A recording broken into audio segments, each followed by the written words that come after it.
তো মাঝে আছে বর্ডার, ওই বর্ডারে আছে কাস্টম। কাস্টম কি করে? ইমিগ্রেশন করে, চেক চেক। কাস্টমের কাজ হলো চেক করা, গোটা বডি চেক করবে।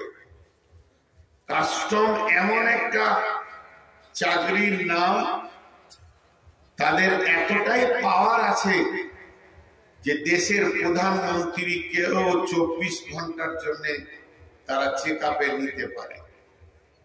আমি মৌলানা সাহেব, আমি হাজি সাহেব, আমি গাজী সাহেব, আমি প্রধানমন্ত্রী, আমি রাষ্ট্রপতি, কাস্টমের কাছে চলবে না। কাস্টম গায়ে হাত দিয়েও চেক করতে পারে। এই মহিদীপুর বর্ডারে পার হন, হিলি বর্ডারে পার হন, দেখবেন একটা আলাদা রোম আছে। যদি সন্দেহ করে তো আপনার কাপড় খুলে চেক করবে। মহিলাদেরকে রোমের ভিতরে নিয়ে গিয়ে মেয়ে পুলিশে চেক করছে। এটা বলে ইমিগ্রেশন। কেন?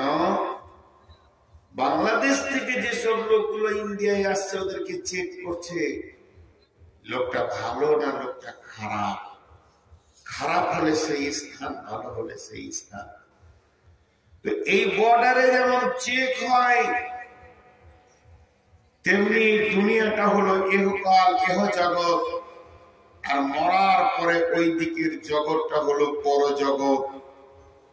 চেক আপে যদি আপনি ধরা খেয়ে যান, আপনার ঢাকা, রাজশাহী, খুলনা, বগুড়া, চিটাগাং, চট্টগ্রাম যাওয়া হলো না।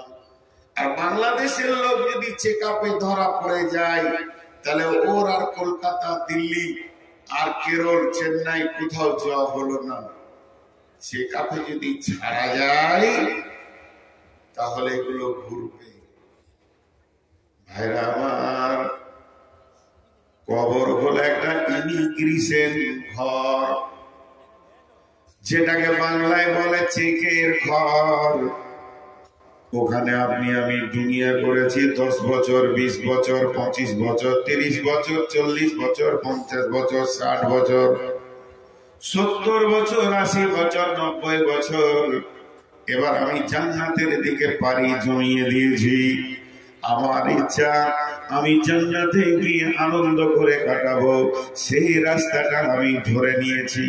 যখন ওই রাস্তায় আমি চলতে শুরু করে দিয়েছি, এমন সময় রাস্তার মাঝে যেটা বর্ডার, মতের পরে পরে ওই বর্ডারটার নাম হলো কবর। আর কবর হলো সেই চেকের ঘর।